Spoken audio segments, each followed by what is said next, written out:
officially the home of Our Black Party. It is our headquarters. And if you know anything about Dream Village or Because of Them We Can, I think you should be tapping into them too. But I'm Candace Hollingsworth, one of the national co-chairs for Our Black Party. You Mayor Candace Hollingsworth. Put some respect on my sister's name. You know what I'm saying?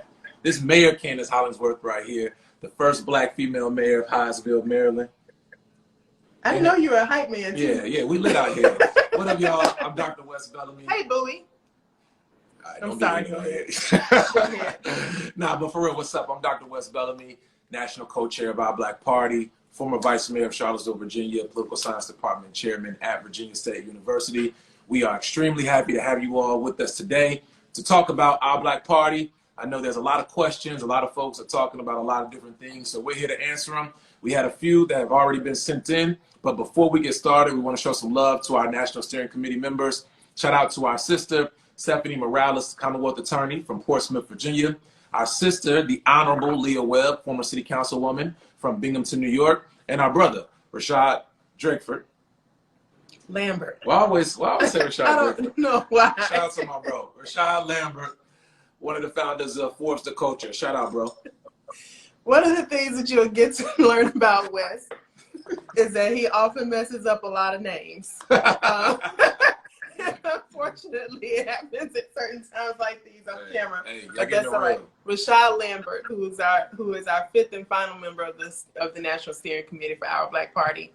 And we are just so excited to be working in concert and in collaboration and community with so many wonderful leaders, not just those of us who are on the steering committee, but there are hundreds of powerful and excited and bold elected officials across this country that have signed on to be founding members of Our Black Party. And there are too many of them for us to name, but we want to make sure that we say thank you to them, because what we set out to do, I guess what was about 4 months ago, back in June, this summer, when we established Our Black Party, we set out to do something that we knew was going to be, it's not a risk for us because we want to do it, we're passionate about it, but it's something that we knew that a lot of people are going to be like, what are y'all doing? To have a group of people, as you say, who step out the window with you and are willing to put their names and their reputation on the line to be able to do something that they know is going to move our community forward. We pay so much respect to each and every one of those who are in community with us for this particular purpose. So while we were established back in June, I know some of you probably were already attached or, tapped in with Our Black Party on Instagram, watching us talk about and tell the story and narrative about the organization and what we hope to do. But there are so many of you that have joined us over the past few days. And so you probably are unfamiliar with what we're doing because you heard about us through a wonderful person who has stepped up and taken a considerable amount of risk to step out and support Our Black Party while it's in its infancy. And that is Mr. Sean Combs. And we want to say thank you to him for supporting our work and for supporting our leadership in this very critical moment. Yeah, shout out to Diddy. It's a lot of people who we felt as if we've been talking to, we have been working with on the ground, speaking to a wide variety of different folks. And one of the things that we love about Mr. Combs, one of the things we love about Diddy, one of the things we love about Puffy, has about 15 aliases, is the fact that he's been down with us from early on. When we initially started talking about it, he tapped in, and so we appreciate that. But we want to talk for the purpose of this live about Our Black Party. So a lot of folks ask us, what is the mission of Our Black Party? And it's quite simple. We have a tagline in which we always discuss. Before you were a Democrat, before you were a Republican, before you were independent, you were black. And there's nothing wrong with black folk owning our politics. There's nothing wrong with black folks centering the needs of our people. We're a political organization that is focused on essentially doing just that, ensuring that black folk own their politics and our needs are met. So one of the things that I like to say often, because I'm an elected official currently, Wes is a former elected official, and we both have very different experiences. And those of us who are on the steering committee and in our founding members group have a very different experience being in elected politics. But one of the things that we know is very important is that we have to make sure that in our roles, elected roles and leadership, that we lead with the needs of our communities first.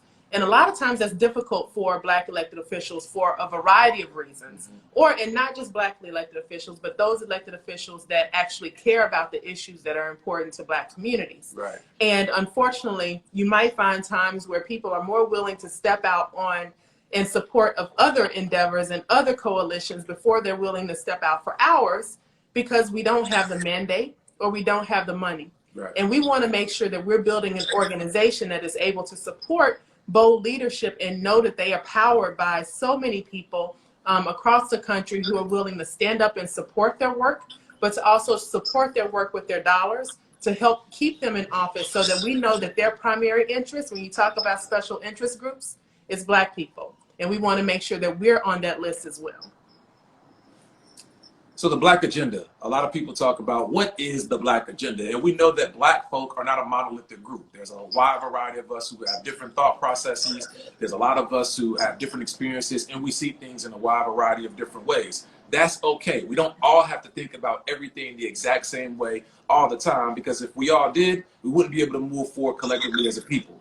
What we've been able to do is adopt a very bold initiative. Wait a minute. Back to the future. We adopted the Black agenda that was developed by Black to the Future's Action Fund. Shout out to Alicia Garza. It's called Black Agenda 2020. And it wasn't just a document that was created kind of in a silo. It wasn't one smart person that sat in a room and said, these are the things that I think Black people need. They did this work based off of the Black census that was completed, I believe it was about 2 years ago, where they did the first census of Black people in this country since Reconstruction.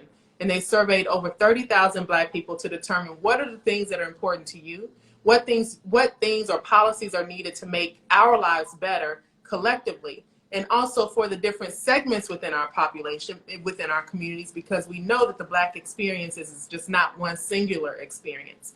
And so we've adopted that agenda as the foundation of our work, but we know that that is not the totality of what it means to improve the quality of life for Black people.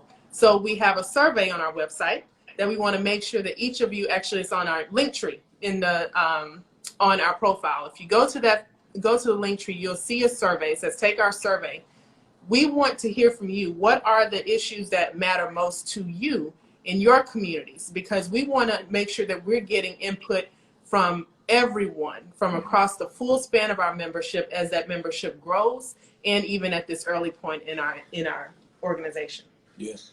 So a question we saw just a few moments ago is OBP a PAC or are we a political party? What we have is what's known as a 527 political designation. And, for those who are aware of such, it means a wide variety of different things. However, specifically for the sake of this conversation, we serve as a PAC, and we have the ability to move as the culture needs us to. So yes, we can support candidates on the federal level, state level, local level. We also have the ability to ensure that we mobilize our people in a way that is not only tangible, but ensures that, one, we develop political education.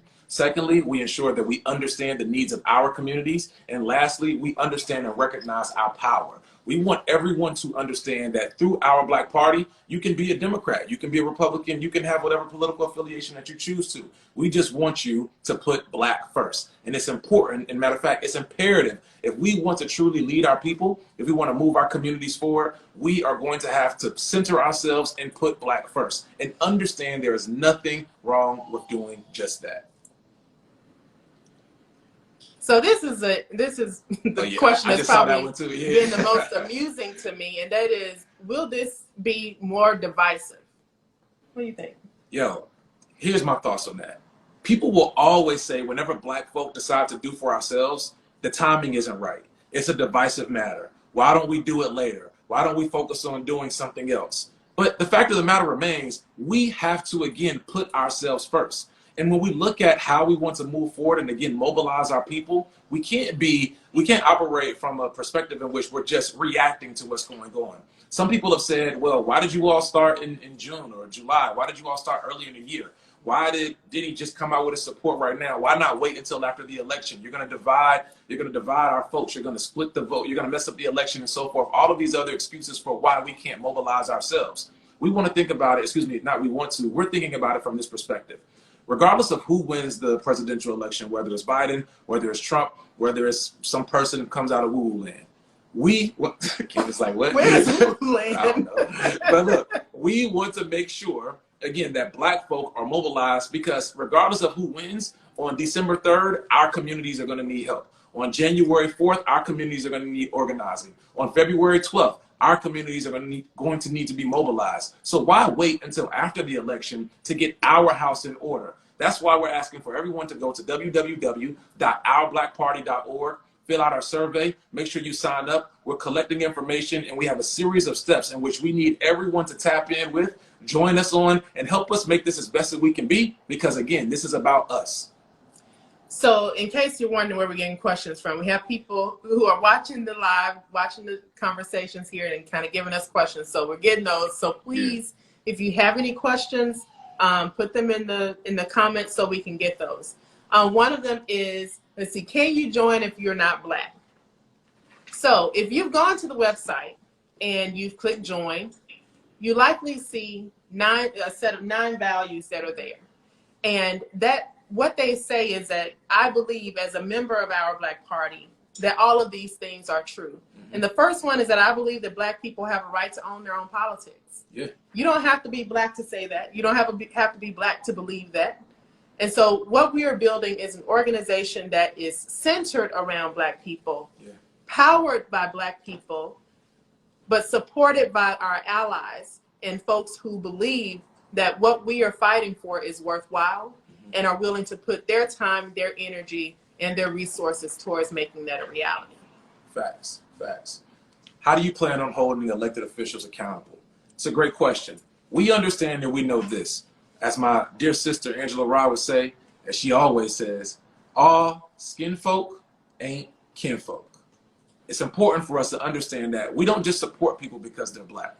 And because you're an elected official, we are focused on holding everyone accountable, no matter what you look like, no matter what position you're in. We want to ensure that the needs of Black people are not only centered, but the policy measures that are being brought forth address our needs, and that's no matter what state you're in, no matter what municipality you're in. So how we do that? Come on and join us. Help us do so from your perspective. But we have a set, again, of values in which we're ensuring that anyone who's down with us, they must abide by. And while you're in office, we have policy tools and measures for you to be able to look forward to and look to in order to get assistance to help us out. But again, we need you all to help us do this work. So if you're talking about and you're ready to make something happen, come join us, www.ourblackparty.org. My bad. So that's all right. So I want to talk a little bit more about how we hold elected officials accountable, because I think that is really central to why we... I mean, you're elected official right now. Right. You know so why we built Our Black Party. And I think I often said in some previous conversations, I would always say that for me, this is spirit work, because it is me also saying I need to be a bit more accountable too as an elected official. And one of the things that we know, and I know you know this, that you're able to do the things that you do in office, for better or for worse, by how much information, sorry, in Hyattsville, there's a train going, so if you hear that. But we're able to do the things that we do in office based on how much information our electorate has. That's for better or for worse. So if I don't have good intentions and I have an uninformed electorate, my residents are uninformed, I can do pretty much whatever I want to do, because they don't know what I'm doing or the issues are or what's important. Right? Which happens. And by the same token, if I'm in office and I have something I want to do and I know that it will help a lot of people, if I don't inform my community that this is what I'm doing and it will help a lot of people, they won't know to come to that meeting and show up and email every last one of their elected officials to say, yes, do this, and put the pressure on them. And so what we are doing is we want to first arm voters with information. It's like when we use the Black agenda as a baseline and we say these are all of the policies and kind of priority areas that are important for Black people across this country, regardless of where they live, we're able to create kind of a standard where we say, all right, so, hey, elected official in Wichita, where do you sit on these, or Woo land, where do you sit on these various areas of the Black agenda? And then we can provide that information to you, voters, community members, so that you can see when you're going to the ballot box, or even before you get to an election, you can say, I know where this person sits on issues that matter to me. And if they're not where they need to be, I believe that I can step up and do that. Or I can say, I can find somebody to step up and do this work. So I think it's important for us to realize that information is key, regardless of whether you're elected, if you are a resident kind of hanging in the background, if you're a young person that's not even voting yet. It's all based on how much information you have. And over the next, the next couple of months up until inauguration at least, and definitely thereafter, we are going to be helping inform voters about the Black agenda, what it is, what it means. And soliciting input. Getting input. Yeah. Helping educate folks on what are the words that when someone says, let's say, we'll get back to you on that. Yeah. Helping you wade through, the stuff that we know elected officials and politicians say to essentially defer the things that we know we want to get done. So we just really want to help educate voters and help hold elected officials accountable, because the people know better than they did before. Facts. So there's a question in the comments that said, is this a 501c3? No, we are not a 501c3. We are a 527 political designation. And again, that allows us to operate as a hybrid PAC. We have the ability to raise money, donate money to different candidates, support different individuals on the ground, but also we are going to move as the culture needs us to. We don't have ballot status at this point. We're not a quote unquote official third party at this point in time. However, we are very clear. We will move as the culture needs us to. Whatever that means in whatever state, in whatever municipality, if we're ready to get to work, let's do it. So this one's, what are the top policies you are working? What are the top policies you are working on? And so also on the website, you'll see that while we have adopted Black Agenda 2020 as a foundational document for what we're working on, there are a few things that we've pulled out that have either emerged in the, definitely in the past few months, but also things that we know kind of are things that are already starting to move a little bit, and we want to continue to press on about those. So those are issues around ensuring high quality education for everyone, defunding police, ensuring that we get resources away from law enforcement and back to community services and organizations that desperately need that work, that are providing services that police honestly should not be providing. We're also talking about legalization of marijuana. We're talking about making sure that there's universal and guaranteed income for all, because we know that people shouldn't have to worry about whether or not they can afford to live. And this is something that is not a new concept. Dr. King talked about this in Chaos and Community in the 60s. And so to continue that and to hopefully help realize that vision will be important. But definitely go to the website, check out not just the platform, the Black Agenda 2020, but look at the top issues and the top priorities that we're talking about. For sure. And I just want to, before we go to the next question, I see a couple more coming through. But before we get to that one, I want everybody to understand, this is work that we're passionate about. And Candace and I, we don't run this organization on our own. As we discussed earlier, we have a national steering committee of folks who've been working towards equity. Candace and Mayor Hollingsworth, in her position, she brought forth an incredible equity package, over 35 equitable policies to be implemented here in the city of Hyattsville, Maryland. I worked on something known as the equity package, which was nearly $4.5 million in resources to underserved communities in Charlottesville. And we've been on the front lines. Stephanie, you cannot forget, you can look her up. Stephanie Morales, Commonwealth attorney from Portsmouth, Virginia. She's one of less than a handful of district attorneys, Commonwealth attorneys, whatever you call them, where you're from, to be able to prosecute and convict a police officer for shooting and killing an unarmed Black person. So, we are out here doing the work. We've been out here doing the work, but that doesn't mean that we don't hold space or that we believe that we know everything about everything. We need you all to help us get better in where we need to be. My bad. No, go ahead. No, I was just saying, I've seen a lot of folks say, well, what are y'all really trying to do, or why start right now? And we've answered a lot of those questions, but we want you to understand, we have to start at some point. There's nothing wrong with us owning our own, but in order for this to be as best as it can be, we need you. The time is always right for Black people to do what we must do for ourselves, regardless of what anyone else says. It's always right for us to do for us. So let's do it. All right, my bad. That was a little tangent. Like I saw a couple comments in there. I'm like, yo, nah, we gotta answer this right now. So the question is, how can we unite all movements? So I'm going to go out on a limb and say, so from my perspective, organizations that are established to do the work for Black people and that are actually moving towards realizing a future where we're truly talking about liberation. Yeah. In my view, we're already united because we're starting from a common place. Mm-hmm.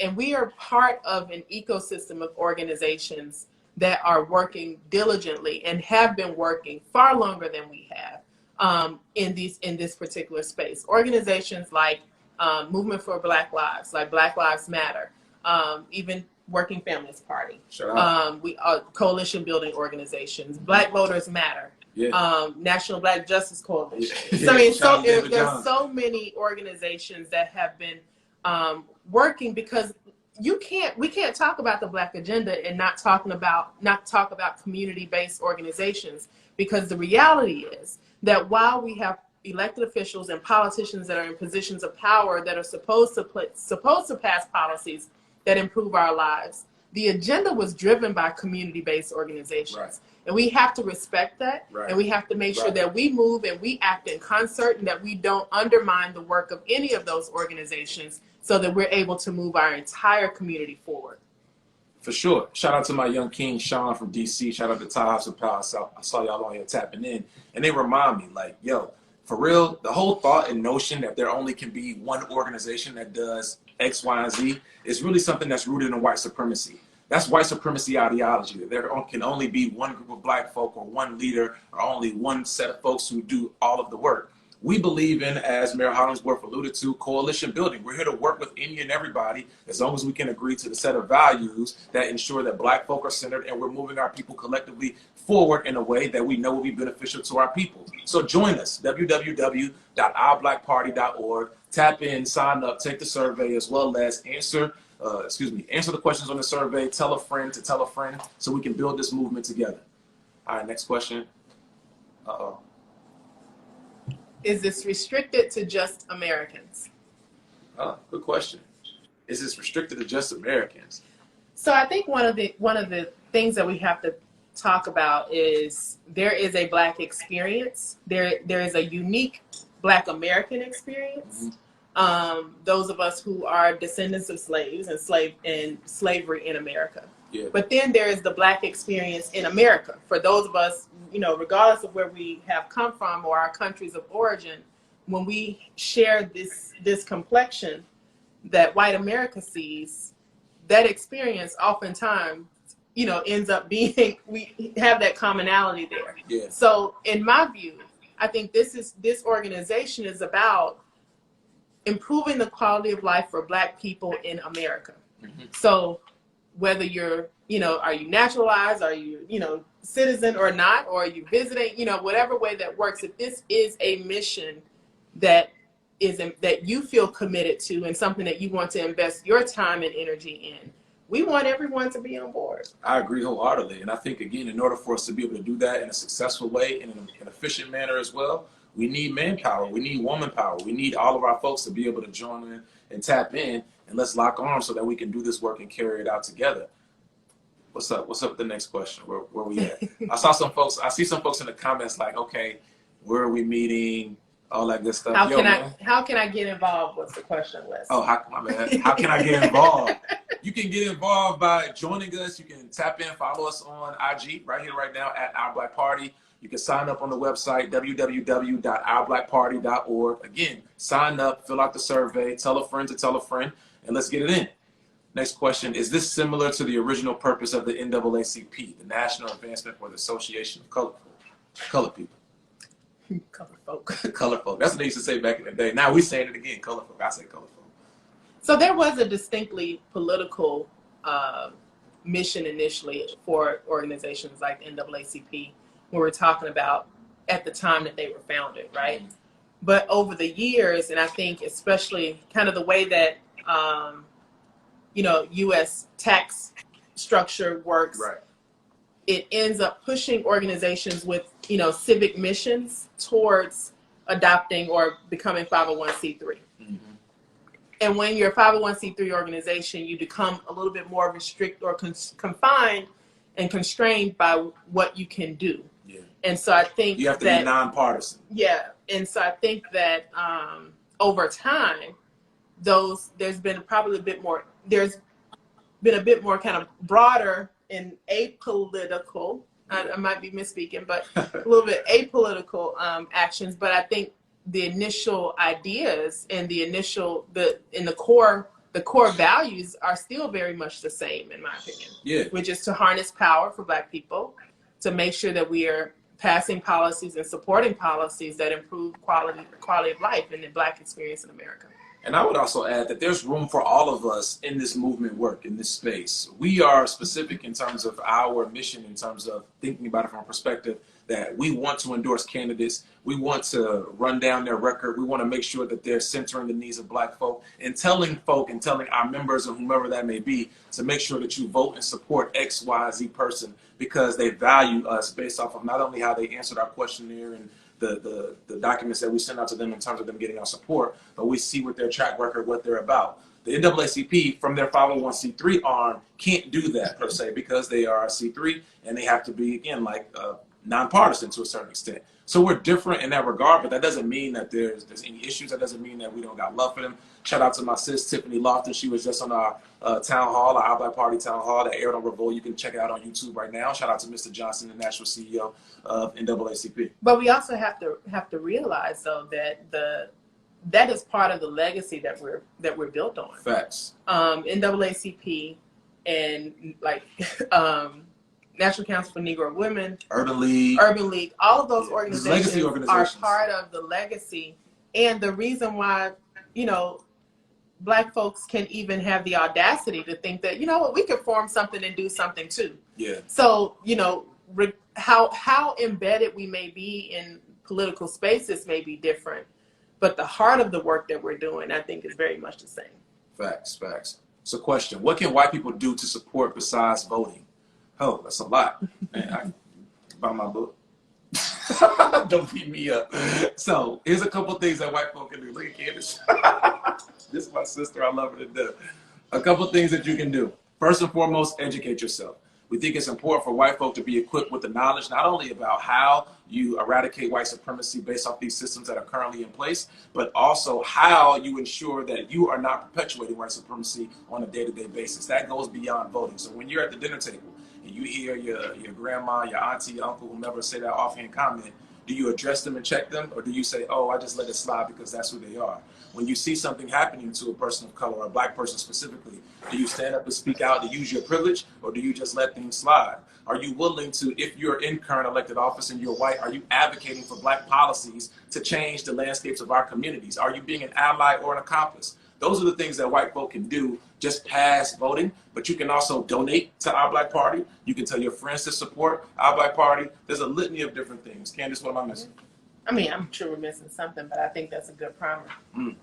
All right. What will it take to become an official third party? So I'm going to say this is probably an education moment, right? So a lot of people are like, well, you're not even, why you call yourself a party? You're not a party. Yeah. You have to see yourself differently first in order to be something. But Facts. So our political organizations in this country are political action committees. They are just political action committees that are designated as a party committee. But in order to actually be considered a party, the FEC has to, or rather the arbitrating organization has to approve or evaluate the information that they have about your organization and say, yes, they've met the conditions to become a party and be on a ballot. Mm-hmm. Those conditions mean that you have, one of those conditions is that you show and demonstrate a considerable amount of activity in a wide variety of areas, and that you have at least, I think it's 2 races, where you have selected and run a candidate. Not necessarily that candidate was successful, but that you run a candidate with a state party committee. Mm-hmm. And state party committees have different, criteria than even federal party committees. Right. So we are starting as a political action committee a hybrid political action committee. A hybrid committee means that there is one account where you're able to make contributions to candidates directly. So if a candidate in Memphis, Tennessee, which is my hometown, decided they wanted to run for Hi, office. Maine. Let's get it, Maine. I'm from that Orange Mound, Maine. West. My bad. And they filled out the endorsement questionnaire, and they met the threshold to receive endorsement from our Black Party, and we wanted to be able to provide a monetary contribution consistent with their rules. We could do that. That also means that we have a second account where we're able to help kind of shape the conversation in different communities around certain elections or issues, and we can do issue campaigns like, hey, might be something like vote no on proposition some number. Right. So we're able to do both of those things while we're also starting to put in a considerable amount of work to build our networks across the country so that we can show that we have activity in different places and see what spaces make the most sense for us to try to start to run candidates.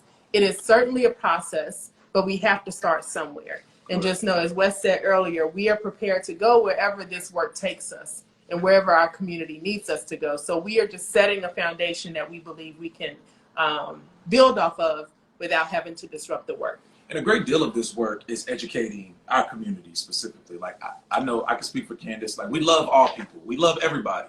But we do have a special affinity for Black folk first. And again, there's nothing wrong with us centering our people. So by centering our people, there's a level of political education that has to take place. So even when people ask questions similar to the one that was just asked, and Candace breaks it down, the difference between what's needed in order to actually get on the ballot and become a third party, that's a lot of information that a lot of people just don't know. So I hope you all will also understand that in order to do such a thing, it requires time. It requires people power. It requires support. And that's why we need you all to come on board, whether it's the issue, whether that's getting on the ballot, whether that's making sure, again, that we're educated. We need everyone on board that we can. So come on, tap in, support www.ourBlackParty.org.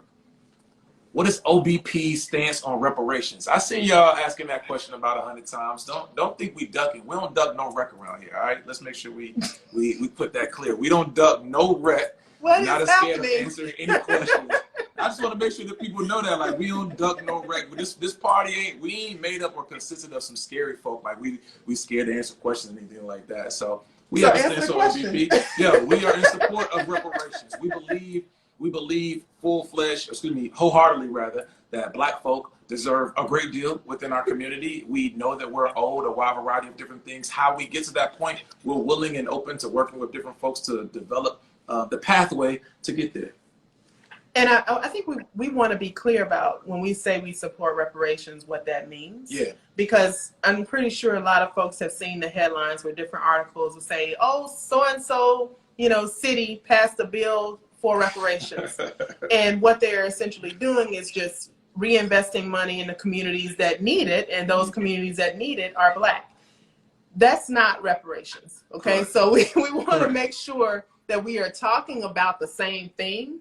And when we're talking about reparations, we're talking about intentional and deliberate support for Black people as a repayment of the harm that was done during slavery. Correct. You got another one? How old were you when you got started in politics? You want me to Well, I ran for office the first time in Charlottesville, Virginia when I was 23 years old. I lost my first election by 4 votes. There was a tie at the polls, and I know some folks from Charlottesville watching this, so I ain't even go into all of that. There was a tie at the polls because there was a malfunction at one of the ballots, and I wound up losing that election. But I ran again 2 years later at 25, and then won that election. Got the most votes in my city's history at the time, and been going since then. So in electoral politics, as I think about it, because I never thought I would want to be in politics because, to be honest, I don't really like, I don't like the exposure that politics brings, so that's not my jam. So, but I was 29 when I first ran for elected office. That was in 2011, and I ran for Hyattsville City Council. And a little bit of information about Hyattsville. Hyattsville is a community. It's a wonderful community that I am proud to represent. But its history is certainly dark. It has dark moments in its history, where it is one of those communities where, you know, police forces were started because of a strip of sundown towns across. And I know there are probably a lot of people who became familiar with the term, or more familiar with the term sundown town, by watching the wonderful show Lovecraft Country. But in this area, there were a number of sundown towns. And so Hyattsville was one of those such towns. It was like that. So at the time, in 2011, the gentleman that I ran against had been in office over 30 years. Yeah. And at that point, you know, I was like, oh, well, I mean, I'll run. What's the worst that can happen? I'll lose. And it was because I looked around and I saw that I didn't see that there was someone on the council that was doing things or paying attention to the things that were important to me. But politics is not just about what you do in an elected capacity, like elected official capacity. Politics is also basically how you use your influence to shift the dynamics in a space to your benefit or your community's benefit or whomever you consider yourself to speak on behalf. And I think my first real endeavor into politics was probably as an undergraduate at Emory University in Atlanta, where I was president of the Black Student Alliance for 2 years. There. BSA, okay. BSA, yeah. And I would say that's probably where I started in politics, and that was as a 19-year-old on college campus away from home and looking around and saying, you know what, we have to have something different for Black students on this campus. Yeah. Support Black women. So I saw a question on here. We'll get to that one. That was a plant. You had that person. I promise you I did, but we ain't even gonna go to that question yet. So I saw a question on here about what are you going to do to help elevate folks to go into higher level political leadership? So one of the things that's on our platform that we've been discussing a great deal is political education, as we talked about throughout this live, and one of the mainstays and monikers for our organization. What we're looking to do is, again, develop a series of trainings, and those are different tracks, different lanes. We know that there are folks who need training who are looking to get into political office, so they're trying to figure out, well, how do I run for office? And we also understand that running for office is different in different states and different municipalities. So we want to tap in with different states and organizations who are on the ground to help us do that work. We know that there is political training that's needed for individuals who are already in office or already understand the game to take it to the next level. How do you begin to write equitable policies and practices? Something that we've been able to do as well as members of our National Steering Committee. So there's a level of training that we're putting together for that. And then for the individual who doesn't know much of anything about politics, they go to work every day, they want to do something, they're not quite sure what to do, they want to tap in, but I don't really know if this is for me. How do I get started? There's a level of training that we're looking to put together for that as well. So there's different tiers that we're working with, as well as individuals who are organizers, activists on the ground. We want y'all to tap in, help us turn this activism and organizing into policy change. But we can't do this without you all. So we're working on it in a wide variety of different capacities. But sign up, tap in, www.ourblackparty.org. How important is it to get what? I didn't see that one. How important? Get out and vote. Oh, I'm like, what? The second vote? How important is it to get out and vote? Yo, I'm gonna tell you this. Like, I'm gonna tell a really quick story. Can I take 2 minutes? Yo, like I said a second ago, so I ran for office the first time in 2013. I was 23 years old. I lost that election by 4 votes. But let me tell you what happened in the midst of that. While I was out campaigning, getting folks trying to get in the run for office, we didn't have any Black elected leadership on the Charlottesville City Council at the time. And I, did a few things within the community. I'm not originally from Charlottesville. All my family's from South Carolina. I grew up in Atlanta. I moved to Charlottesville shortly after graduating college. Was doing a lot of community work and whatnot, and meeting people, and folks were saying, yo, I know you're gonna win. All right, man, I know you're gonna win. We need Black leadership, because one of my boxers, I ran a boxing club, and one of my boxers said to me, hey, yo, Coach West, why isn't there anybody who looks like us up there? And that's really what sparked me to run for office the first time. So we're running the campaign. The day of the election, we're taking people to the polls and whatnot. And I remember people saying things like, yo, it's hot. Like, man, I'm gonna go down there later. Like, West, man, you gonna win. Like, I just can't go, or whatever, right? And then I wound up losing the election by 4 votes. 4 votes. And then there were literally, I kept a count, 182 people who came up to me in the coming months, after that, who apologized for not going and voting. So that meant we had another 2 years without Black leadership on our city council. It doesn't mean that I would have been able to do something miraculous or change the landscape of my community in those 2 years, but we were 2 years void of not only representation, but leadership in that regard, because some folks didn't go out and vote. Yeah, it's important to vote in the presidential election. It's important to be tapped into that, but your state and your local elections matter. And if we don't have representation of people who are advocates and willing to fight for us, how can we complain? If we're not willing to go out and exercise our right to vote, how can we complain about what's going on in our communities? You miss an opportunity by not being in the game. You're definitely going to miss 100% of the shots that you don't take. You can't even take a layup or a jump shot or a step back if you're not willing to vote. You can't complain if you're not getting the process. So tap in that regard. I was trying to see how far that metaphor was going to go. Oh, my bad. I miss ball right now. I miss who? Can a white person join the party? Yeah. I think we answered that. But they might not have been here. They wasn't here. I don't know. All right. Yeah, yes. White people can join the party. This party is called Our Black Party, but as our national co-chairwoman, Mayor Hollingsworth, alluded to earlier, if you go to our website, www.ourblackparty.org, you'll see a list of values. And anybody who identifies with those lists of values, no matter what your race, religion, ethnicity, age is, if you identify with those values, if you support those values, you believe that Black folk have to own our politics, we have to center the needs of our people, then tap in, sign up, and we'll accept you. How are you different from the independent party? Well, the biggest difference is that we are organized to focus on issues that are important to Black people in this country, period. Yeah. And we're not yet a party with ballot status, but in many ways you could say it's independent in the sense that it's not Democrat, it's not Republican, not even an independent or libertarian. It is that we are an organization that's established to center Black people and the needs of Black communities. Facts. All right, let's take a couple more. We've been on for a minute. What advice would you give the youth interested in police reform? So, we have a position that we firmly believe in defunding the police, and essentially that means reallocating resources from police budgets to ensure that other areas and sectors of municipal budgets have the resources that they need to ensure that communities are healthy.